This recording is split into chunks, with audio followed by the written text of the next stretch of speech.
Welcome back to Cookies and Milk episode 46. I'm your host, William. I'm your host, Ben. And today's podcast topic... Today's cookies are rainbow cookies. Cookies again. Christ, dude. Oh, man. That pizza. Still getting you, huh? Yeah. That was some good pizza.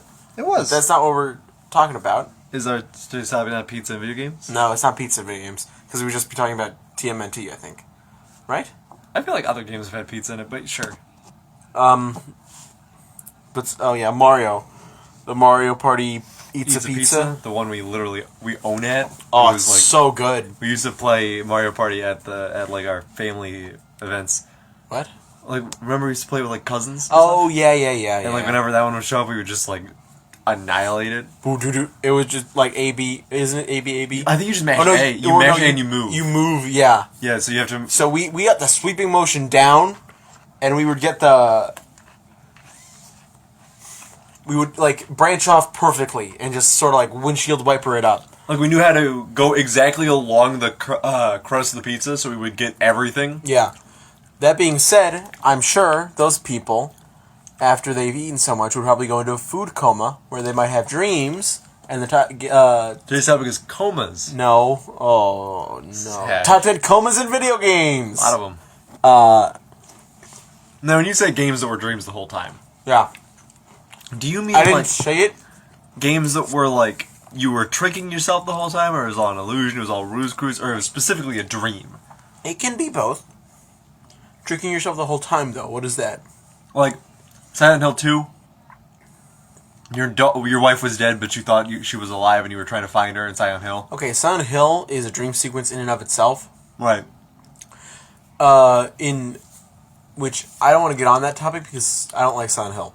Right, of course. And that's just my personal opinion because I get scared easy. Yeah. I'm talking about games. Oh no! William made both those noises. Oh! He made the boo noise. I scared myself.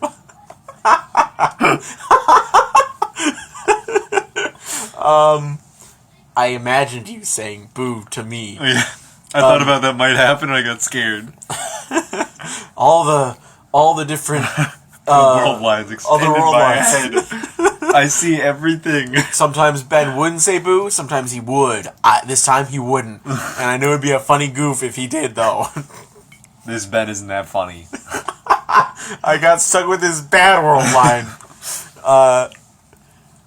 But I'm talking more not Silent Hill, more like Black Ops 1, where where guy was not there the whole time. Yeah, I forgot about that. You thought he was alive, you thought he had escaped the prison with. Also, spoilers for Black Ops 1, although it's one of the best Call of Duty games, I think. We played a small amount of them, but Black Ops 1 really impressed me. Yeah, I was surprised at how invested I found myself in the story. It got us so hooked. It was the only one that was able to do it. But yeah, the one guy being dead the entire time after the prison break. But you imagining him, and then at that one point it's who are you talking about? Yeah, because nobody ever. No one noticed him. Yeah, nobody. And you were always in solo missions with him. Or you were always following behind somebody through trenches or whatever, and he would just appear, and it was oh, great. Yeah. It's one of those things, and you really don't think about it until it's who? I think that's one of the things that were this a more intense video game, and this kept happening to me over and over again. I'd be well, that's sort of how is this happening? Yeah. But since it was just a Call of Duty game, and I wasn't really thinking about it, I was just oh, he's here again. Of course he is, because that's how Call of Duty works. And then I was he was never there. I was what? Another game that you are somewhat on a ruse cruise, and I love with my heart, with all my heart, is Dark Souls 2. You're on a ruse cruise in Dark Souls 2? So, somewhat. In Dark Souls 1, the huge thing they like to talk about is that it's all connected. The worlds are all connected. You can zoom out in Dark Souls 2, in Dark Souls 1, and it's a complete world. Yeah. So you go from this, and you can also, based on how the world's structured, you can do a shortcut back to that. In Dark Souls 2, it just starts layering on top of things, and things that you shouldn't be there are there. You go down an elevator, into a giant magma kingdom. Oh. That has a roof that has a sky to it, but you went down in something else completely, and I didn't think about it until I watched H Bomber Guy's video in defense of Dark Souls 2. At the beginning of Dark Souls 2, it talks about how you are afflicted with the undead curse, and everything you love will eventually fade from you, and you won't even remember enough to care. And you start going to a place called Drang Lake, and you fall into a vortex of souls. You're getting different parts of your memories or their memories? It's not... No, it's more like you're not sane throughout any of this. Right. The only thing that keeps you somewhat sane is like you looking at a human effigy and remembering yourself. Right. Just your face. All you know is that you have to seek the throne. Every single time you die, someone's like, seek the throne. The woman in front of you is saying, seek the throne. And there's not much else to go about it, because everyone else, they're losing their minds too. Right. Like, it's not just you. And, like, you go...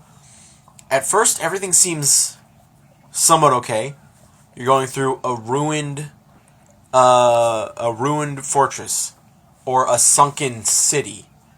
Like, just the spires of a castle that once was. Right. And you're seeing things...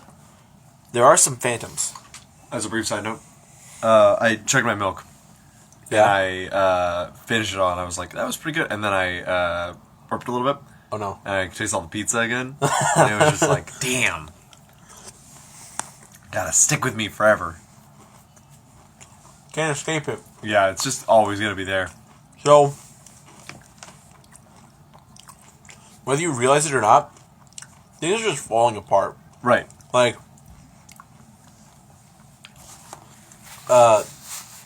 you can't, you'll be looking across a gigantic cliff spanning out over the horizon. But then you'll get in an elevator and go up, and it's a dragon sanctuary. Weird. In the clouds. Yeah, of course. And the person that had been telling you to seek the throne, she's just there. Just sitting around, and she's like, I was born here. And it's like, there are dragons here. And there's the other person that was born here is an ancient dragon. You a dragon? I don't know. But it's so interesting to think. Yeah. That, and people are like, oh, it doesn't make any sense. It doesn't match up well. And it matches up perfectly if you're thinking through the mind of someone who doesn't know exactly what's going on. And right. All they have is a sword in their hand, and they're just killing anything in front of them. They're just pointed in that direction. It's just blending together. Because you wouldn't have noticed that. I don't think you would have noticed that had you, unless you had a real, if you had a real disconnect with the world, and you're like, okay, I went through this elevator. How did I get to, like, this magma kingdom? Yeah. That's one of the things, it's the suspension of disbelief. It happens a lot in movies and stuff, where they just, like, sort of change the time on you all of a sudden. Yeah. And you don't notice, because why would you notice that little detail in the background? Uh-huh. There's a couple of details that are, like, glaringly obvious, but time of day is usually not one of them, or elevation is usually not one of them. Mm-hmm. There's so many little details that these things can do that sort of, like, key you in. They can either be keying you in. Shit, no. Yeah, I saw you, like, take a bite out of your already wet cookie, and I was like, there's no way that's gonna go well.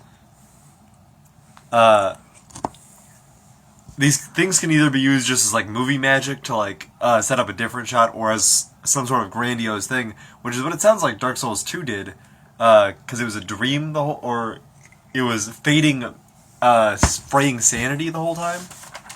And when you think of the idea of Dark Souls 2, it's everything's falling to pieces. Yeah.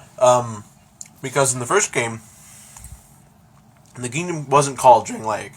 It was called Anor Londo. And Dark Souls 2 keeps the tradition alive of it being like, you can link the flame, rekindle the kingdom, but it's just going to get overshadowed by another kingdom. Right. Because it's like, how many cycles have gone by where Drang Lake has risen and fallen, that Anor Londo is just a thing of the past? Yeah, seriously. That there's only bits and pieces, because going back to the H Bomber guy thing, in the mansion in Majula, the hub town. Yeah. There are shards of a thing called a Lord Vessel from Dark Souls 1 that's just buried in the dirt, and it means nothing. Let me talk about Majula for a bit. Sure. It is the most melancholy hub world in any of the Souls games, and I love it. It is my favorite thing that you go back to, that you teleport back to and you level up in and all that. Because it's so good at capturing the atmosphere of just like... It's an empty feeling. Right. It's kind of a warm, empty feeling. Like the Majula music... I'm burping up the pizza. Have we talked about that? We've actually... I'm kind of burping up the pizza. There's another episode titled Burping Up the Pizza. We're doing it again. I wonder if that episode specified Little Caesar's Pizza, too. Maybe. And it's just very soft-spoken people. There's not many coarse people. Like, you talk to the Emerald Herald and she's like, "Oh, cursed one, you must seek the throne." And like there's always that guy that's all broken down and right. And he's like, "Oh, here's another cursed one." Just to simply throw themselves until going hollow. And I'm like, holy shit, everything feels like it sucks. And I love it. That being said, I'm annoyed. I'm so goddamn annoyed at what Dark Souls 3 did. Because it's like, oh, Anne Orlando is fun. Gwyn was fun. People liked Dark Souls 1. People didn't seem to like Dark Souls 2. Let's just make Dark Souls 1's world fit in to the Dark Souls 3 world. That's right. You go up this gigantic, the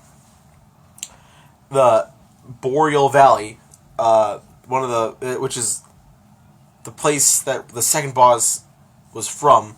It's like Ithril of the Boreal Valley. Like the giant armor thing that's ice and stuff. Yeah.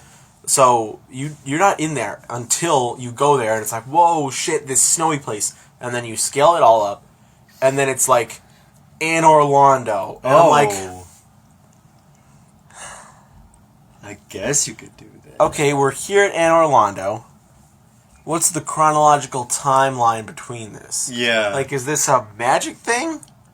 Like, what has caused Anne Orlando to be rebuilt? And it's just... Because if it's doing like, oh, kingdoms will rise and fall, and they'll just be like the bedrock for another kingdom. Right. You can't just make Anne Orlando again. Yeah. Dark Souls 2 had such a good story, and they just fucking threw it away to make Dark Souls 1 better. They're like, hey, it's Dark Souls 1 again. You guys like Dark Souls 1. Yeah, to make Dark Souls 1 fans happy again. Weird. And also to fit their need to be Bloodborne. And it's not Bloodborne. Yeah. Honestly, Dark Souls 2's story is the best out of any of them. I will say not Bloodborne. Bloodborne's a fun story. And I'm just talking about the Dark Souls trilogy.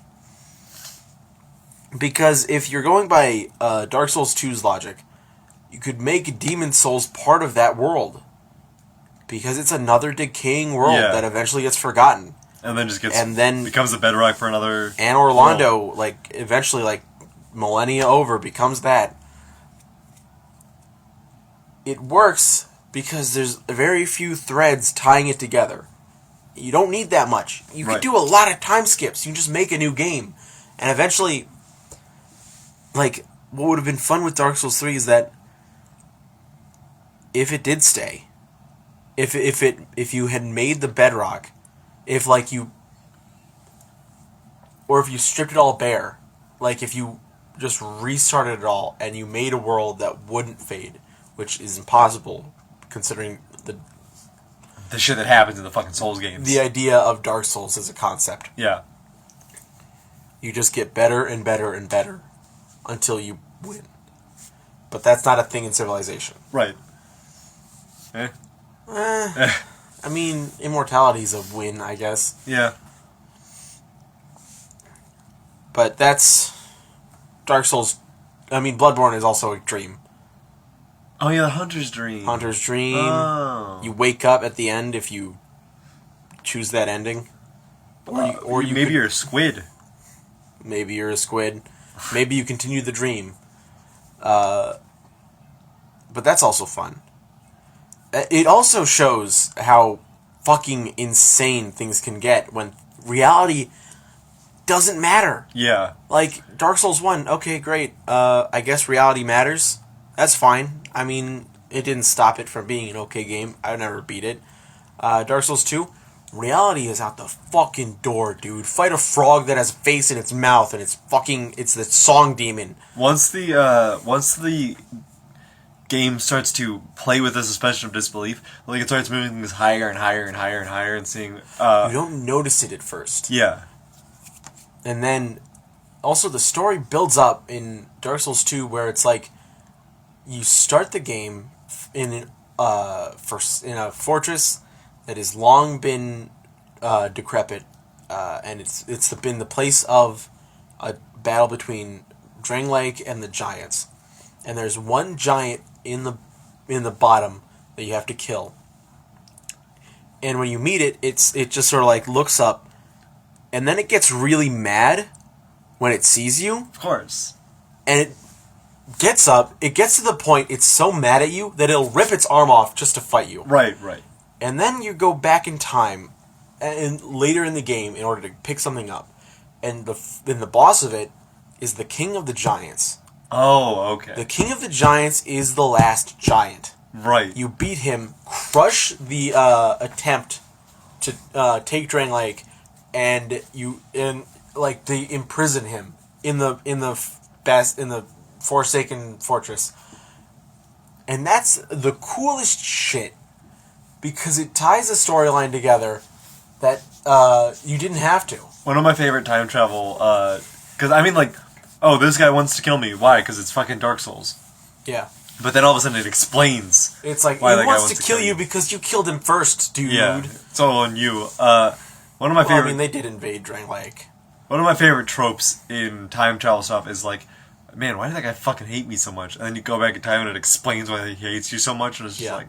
We talked about this with Legend of Zelda. Yeah. But at the same time, it's like... The same thing could be said for Dark Souls 2. Like, was that you? Like, how did you... when you met the last giant in that, at the beginning of Dark Souls 2, you hadn't done that yet. Right. But you had done that. You had already done it, You hadn't done it. But you hadn't done it. That's in the present. time travel That's problem. always it's fun. just a goddamn loop. You hadn't done it, but you've already done it. It's weird they call him the last giant, though, because in the Blight ruins, they're really buff giants, like, underneath it. Like, super buff giants. Like, giants that all they could do was pump iron. Jesus. They've been busy. I want to look up buff giants, but that's not a thing I can look up. That's safe, yeah. Yeah. But Bloodborne works well, too, with scaling up the insanity. And I think it all starts to come undone once you get to Byrgenwerth. It's an academy. It was a place where scholars got together to examine the world. And I think something must have happened. Right. Because you can jump into the lake and go into the moon. And I mean that, like, it's kind of the funnest thing, but it leads into an annoying fight. Right. We gotta fight the moon spirit? You gotta fight Vacuous Rom, who had also been gifted insight from the old ones, I think. Sure. Yeah, because someone who is the one who's hosting the nightmare says that about Rom. So it's like, it's a solemn thing. You go through the Byrgenwerth Institute, and you fight the remaining students that are hunters, and you get to the balcony, and it's a guy looking over the moon, and like you kind of talk to him, but he just sort of gestures towards the edge of the balcony. Sure. And so there's kind of like you don't know exactly what to do. There's a disconnect. There's like a sort of thought process you have to be like, I have to jump off the balcony.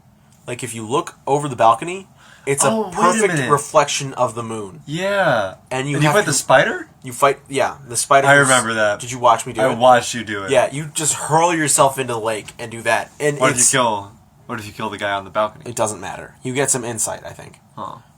He's not left to do anything. Like, there's nothing else he can do. Someone was just going into the bathroom. But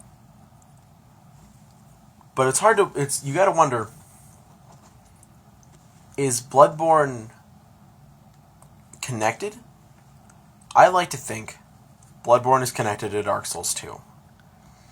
Wasn't there some theory that it was like, X ending to one of the Souls game creates a world where there is no magic? Oh, it's Demon Souls. Yeah.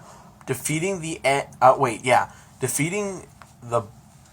Yeah, you're right. It is... Demon Souls is connected to Bloodborne. Because defeating the beast at the end of Demon Souls creates a world where there's no magic. And there's no magic in Bloodborne. There's like not miracles. That's you can get like the laser sword. You can get what is it called? Also the sword is in the game as a second thing. Cosmic things. Oh, the Moonlight Greatsword? Moonlight Greatsword. That's in every game. Yeah, that's what I mean. That implies something. But it's the real one. It's the real Moonlight Greatsword. As opposed to fake ones? There are a lot of fake ones. Of course. Because in Dark Souls 2, you're seeing that guy and he's like, ooh, my cool sword. But it's not. And you talk to a merchant a long ways away and it's like, I wanted to get a look at that sword. I think it's a fake. Yeah. I didn't have the heart to tell him. So, Patches, the Moonlight Greatsword, they are interconnected? That'd be fun if Patches just went around selling fake Moonlight Greatswords. Yeah. Is Patches the spider? Patches the Unbreakable Patches, Patches the hyena, Patches the spider. Oh, they're all Patches? They're all Patches. Huh. There's someone named Pike? No. Patches. Not Patches.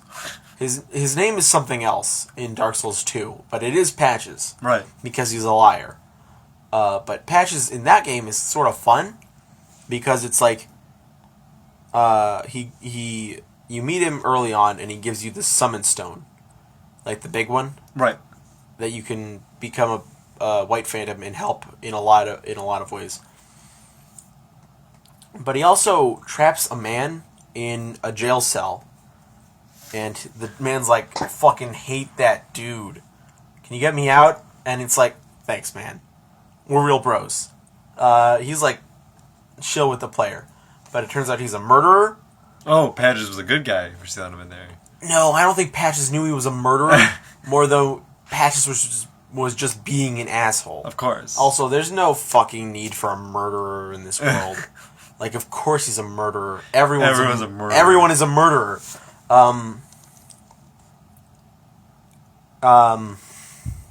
But you get to a point when him and Patches are fighting, just in a house. You can decide who to kill, and you get that armor set or something. But just kill them both. Get both armor sets. I mean, there's no... You can keep... Okay, I think one gives you something when you kill the other. And it's like, thanks, man. That guy was a real dick. And I think it... I mean, it depends on the equipment you want. That being said, that's not the strangest thing that happens in that area, because it's like a sand dune place. And there is a raven woman. She has a raven head. No. She has a raven head, like raven wings, and just like a pale, skinny human body. Sure, fine. Not wearing any clothes. Of course. She's just sort of like, I'll make things out of the souls you bring me. Have I seen that before? I feel like I've seen that before. I think I've shown it to you. I've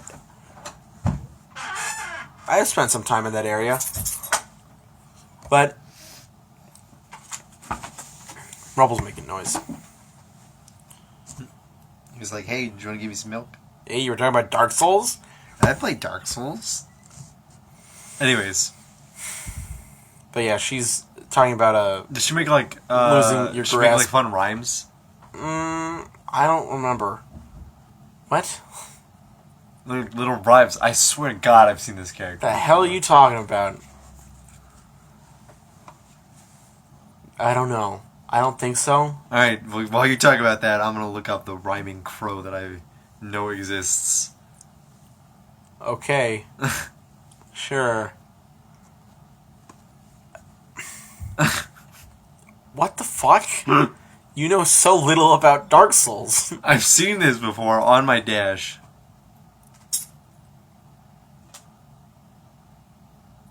I feel... What?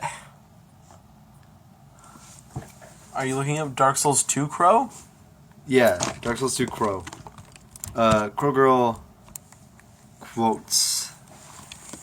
Wipes. Rubble, get out of here. He wants to be in the podcast. Oh, Crow Girl with Fedora. No, what do you... No. I Dinah and Tilo? Who? Is that Dark Souls 2? They're NPCs in Dark Souls 2. Let me get a look at them. Sure. There's nothing in this. Those are the little picture. guys that they're in a... They don't have a picture. They're in the nest at the beginning of the game. Weird. And they're like, you give me the smooth. And you Yeah. gotta put smooth pearls in them. In the nest. In the and they're nest. like, thanks! Sure. And I think they give you something. Weird. I had no idea what the fuck was going on when I got there. Like, I got in that nest and it's like, oh, you give me the smooth. And I'm like, what? And I booked it. Because, there was also another point in the game where after you fight, after one of the NPC quests ends, where she goes insane. What? Right before you get to her, the NPC she was looking for. You go into the museum, museum thing, and you walk up, and this giant skeletal dragon just sort of lunges at you. What the fuck? And I'm so mad, because I had beaten the NPC that I was looking for, and it was all cool. I was feeling cool, and I walked up slowly, because I like doing that in Souls games. And I looked up, and the dragon head was coming down, and I'm like, oh shit, I better move. And I was running, and I just got hit and died in one hit. Ugh. I'm like, god damn it. But also, that's impossible. Yeah. That dragon came to life just to try to kill me. And...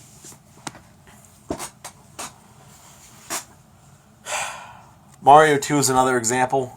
Yeah. For games that were also in a dream-like state. Like, I don't know why the fuck it did that. There was no reason, like, nobody needed... It would have messed with the lore of Mario had it not been a dream. There's no reason. You know what else? You know what's canon Mario lore, though? Dude, Mario fights an alien in a plane, dude. That's true. Open the door and let Rubble out. Because he needs to leave. God damn it. No. The empty tissue box fell and closed in the door. Like, nobody was expecting some real, actual thing at the end of Super Mario 2, but they were like, it was a dream the whole time, and it's like... I mean, what ending did you expect? I didn't expect an ending. Them waving to a crowd is fine. Okay. For every Mario game, that's perfectly reasonable. So let me throw this at you. Sure. It feels nothing like a Mario game. I mean, that's true. It looks nothing like a Mario game. That's also true. If it wasn't a dream, people would be like, why the fuck were you fighting Wart instead of Bowser? is this a thing? Yeah. Also, where's Wart? It's the second Mario game to exist. It is not the second Mario game to... What are you fucking talking about? It's Super Mario 2. Super Mario The Lost Levels. Whatever. Super Mario Brothers 2 on Japan was the second Mario game to exist. But over here in the West, they could have put that... Fucking... It doesn't matter. Nintendo has a bunch of shit that's just... So, is it still... Are you still annoyed with the fact that Mario 3 is just a play? Kind of. You're mad at that? A little bit. It's just... It's one of those things that it's just like, I guess. It doesn't... Nothing carries as much weight when you realize it was fake the whole time. I suppose. I mean, like, even... I know I'm playing a video game. It is a video game. Is fake. But, like... It's like double on fake. It's like, hey, joke's on you, not even the video game you're playing was real. Idiot. And it's like, fuck off. You know, it'd be funny if Dark Souls 2 had like a zoom out function, And it's zoomed in if you zoom out far enough? And it's just like Dark Souls 2, it starts with you falling into the vortex, when in reality, you like zoom out and you just fall off a cliff and die. No, you just fall off, you go through the vortex, you land, and you just sort of like sit down for a second, and then you go to the throne room and link the flame, and it's just like, oh, you imagined that whole thing. All that struggle, that was nothing. You accidentally killed the queen. Yeah, you didn't do anything. In a scared frenzy, you killed the queen that was beckoning you to the throne. But what else? What is another Mario game that was fake? Paper Mario could just be a side, like a scrapbook. Like somebody's playing with these things. But at the same time, no, because of Paper Jam. Yeah, it's confirmed a different reality. Or whatever it is. Yes.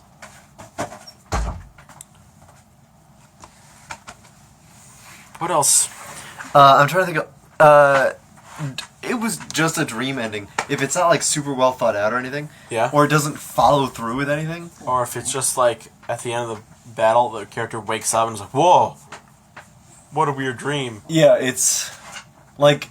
Unless the game isn't taking itself seriously. If it is, that's another problem. It's one of those things. One of the... Anarchy Reigns has an ending where, Right, yeah. like, you beat the final boss, and then, like, the cutscene plays with the final boss, like, kills both the main characters, and just like, whoa, what the fuck? And then it turns out that was just the final boss imagining it before you guys actually struck the final blow, and it's like, what? Why? Yeah. There's no point to that. That doesn't add anything or change anything about the story. Cookie, what do you want? She wants to get down, I guess? But it's... And that's the thing about, like, if there's a dream ending, and then you wake up and you're like, I've got to do this. I know what I have to do now. Oh. And, like, something happens because you had that dream, then it's like, oh, well, that makes sense. That does something to the Here's lore. the thing. Sure. A good way that works is Rise of the Mushroom Kingdom. Yeah, I was thinking about that exact same thing. Where it's... Luigi has a dream. It's not... Okay. So, it starts out with Luigi... You want to introduce Rise of the Mushroom Kingdom? Rise of the Mushroom Kingdom, for those of you who haven't experienced art, it was... This huge... It was a huge flash animation thing of the game, of a storyline in which Mario was killed. So it's like Luigi's going about his business, and he notices a bunch of bullet bills. Or no, it's just Mario living his life. Yeah. And then a bunch of bullet bills And then, like, there's a war all of a sudden. hit him, and then he dies. And Luigi's like, oh shit! And then there's this big funeral scene of them just saying goodbye to Mario, and it's like this little kid goes up with a Tanuki plushie, and he just puts it on Mario's casket. And I'm like, holy shit! I shouldn't be feeling sad about this. What the And fuck is happening? Luigi's just like, I gotta kill Bowser. Yeah. And then it's this giant like siege on Bowser's castle from the entire And Mushroom it's this Kingdom. huge war. It's Yeah, this huge it's a war huge scene. fight, and Cookie's looking real happy. She's looking real pleased with herself. You giving her those back Yeah, scratches? she's getting back scratches. Oh my god. She's preening her head all the way back. And so it ends with Luigi taking care of Bowser. And then he's at his at Mario's grave at the end, mourning, and then a bullet bill hits Luigi like right in front of him. Yeah. And Luigi's like backs up and he turns around and it's Wart. Yeah, like... And it's like, oh, the real enemy was Wart all along, and then the video ends. And then Luigi wakes up the day of that was going to happen, and he's like, oh shit. And he pushes Mario out of the way. Yeah, he pushes Mario out of the way and then gets killed. And then Mario does. And then tells Mario that Wart did it. And then it's a solo mission. Where Mario by himself annihilates Wart's entire army. And then... But by the end, and they did this, they got a one-up mushroom yeah. for Luigi, which is funny, all things considered. And it ends up Luigi saves Mario in the end, and it's this great thing. It's this fun thing. Also, in halfway through the Wart mission, Mario has a flashback. He just has flashbacks of him and Luigi having a fun time. Oh, yeah. Oh, fuck. Gotta put those emotions away for a bit. I gotta kill Wart. Man, we should watch that again. There's so much stuff going on in that. It's so long. It's so long. Was each part like 30 minutes? It was like, I think it was like 30 minutes 15 total? minutes. I think it was 30 minutes total. Still, like it was just like this huge. So much for project. Flash animation. But yeah, if you have some free time and you like Mario stories, look up Rise of the Mushroom Kingdom. We just spoiled the entire thing. Yeah, it's fun to watch it on its own. It has a lot of emotional weight to it. It's got like a charm and everything. Cookie's just sort of fucking falling apart now that you're getting all those back scratches. She's like, oh no. She's like an S-shaped dog. She's falling into a puddle. So I think let's call it there. That's probably great. What? I just woke up. What happened? What happened? I just hit record on the podcast. We passed out. Unless I guess we'll upload it. It'll be a terrible episode because it'll be us passed out for fucking how long? The whole podcast was a dream. For 35 minutes, it was us asleep. But yeah, it was just a dream is something real shitty. The moral of the story is it was just a dream is really shitty unless it means something. And it follows it up. Yeah. If it means something, because it's like this is where the character is. Like this is their decayed mental state or something. But yeah, Alan Wake, was that all a dream? I don't know. The game is really vague at the very end about that's fun. Yeah, it was great. I didn't need like a concrete ending out of it. I sort of wanted one, and it like leads into one. Yeah. But, like I didn't need it. All right. Alan Wake's just a real good video game.